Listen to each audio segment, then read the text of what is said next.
Quelle est la légitimité de Jérôme Marty dans cette crise? Il est médecin généraliste. Oui, et alors, médecin généraliste, ça veut dire qu'on comprend l'épidémiologie, qu'on est un grand infectiologue, qu'on sait exactement l'impact d'un variant plus contagieux sur une épidémie, ce qui est extrêmement compliqué. C'est des modèles mathématiques. Je pense que Jérôme Marty, je ne sais même pas s'il est capable de critiquer statistiquement un article scientifique. Donc moi, je veux bien que Jérôme Marty me critique, alors que ça fait 15 ans que je fais de la modélisation des épidémies, mais je ne vois pas quelle est sa légitimité. Alors, réponse Jérôme. Alors, je ne vais pas me placer sur le même terrain que Martin Blachier. Martin Blachier parle de lui, il a une entreprise à défendre. Moi, j'ai des médecins à défendre et j'ai des patients à défendre. Et ce qu'on fait depuis le début, les quelques médecins que vous voyez sur les plateaux, et je sais pertinemment que ça gêne un grand nombre de personnes, que les gens en ont assez de nous voir, mais ce qu'il faut comprendre, c'est quelque part, on est les porte-voix de profession et on est les porte-voix des patients. Et on travaille en équipe.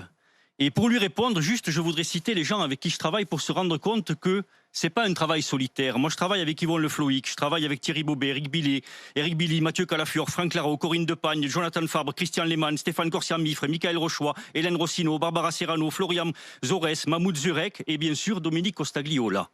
Ces gens sont psychiatres, radiologues, chercheurs en immuno-oncologie, pneumologues, cardiologues, spécialistes en santé publique, vétérinaires, spécialistes en épidémiologie et sociologues. On a un groupe de travail depuis le début de l'épidémie. Ton propre conseil scientifique. Voilà, on a en quelque sorte un conseil scientifique. Et qu'un vétérinaire fout de là-dedans. Et à côté de ça, parce que je suis représentant syndical, je suis en relation en permanence avec un feedback de terrain. Qui me renvoie un petit peu comment les médecins vivent cette épidémie. Et c'est en ce sens que dès début mars, j'ai mis en contact des médecins du Sud avec des médecins de l'Est qui rencontraient cette pathologie parce que, je dois reconnaître que les médecins ne sous-pesaient pas la gravité de la chose. Et donc, on a baigné là-dedans, je dis on, parce qu'encore une fois, c'est une équipe, et on a alerté tout de suite quand les médecins manquaient de masques. Monsieur Blachier, on ne le voyait pas, là, quand la profession était en danger, il n'y avait aucun mot. Quand il s'est agi de dire il y a de l'aérosol, il faut des masques FFP2 pour l'ensemble de la profession, infirmières, aides-soignantes, etc., on ne le voyait pas non plus. Quand on a fait la gabegie des tests, où on a fait une politique du chiffre avec 700 000 jusqu'à 3 millions de tests, et où on faisait test, et pas tester, isolé, on ne le voyait pas non plus. Quand on a eu le scandale des maisons de retraite et que dès avril, on a hurlé ce qui se passait pour les patients, on a hurlé que les familles ne pouvaient pas voir leurs défunts, on ne le voyait pas non plus. Parce que nous n'avons pas la même vision des choses. Lui voit la politique de la crise en courbe, nous la voyons en patient. Qu'est-ce que tu lui reproches? Non, mais lui, ce qu'il dit, ça fait 15 ans qu'il fait de la modélisation d'épidémie, des modélisations mathématiques. Il était très précoce, il a commencé à 21 ans parce qu'il est né en 85.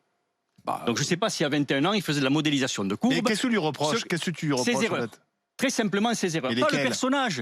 Il a le droit de se tromper. Mais quand il vient. Tout le monde s'est un peu trompé. Pardon, Jérôme. Oui, même tous les médecins se sont un peu trompés à un moment donné. Alors je t'invite. Si on reprenait toutes les déclarations depuis un an. Alors je t'invite à suivre les comptes. Aussi, je t'invite à suivre les comptes des gens que je t'ai cités. Oui. Et qui ne se sont jamais trompés depuis le début. Jamais. Mais je te le dis, jamais. Tu peux le vérifier. Tout est libre d'accès. Vous pouvez le vérifier. Ces gens-là, d'Yvonne Le Floïc, du côté de la science, ne se sont jamais trompés. Lui, il va sur les plateaux, il affirme des choses. Du style, dans une semaine, tout est terminé. Et puis ça reprend. Et avec le même aplomb, un mois plus tard, il réaffirme. Et quelque part, on perd du temps. Il nous dit, il n'y a pas d'épidémie, il n'y a pas de circulation virale dans les classes.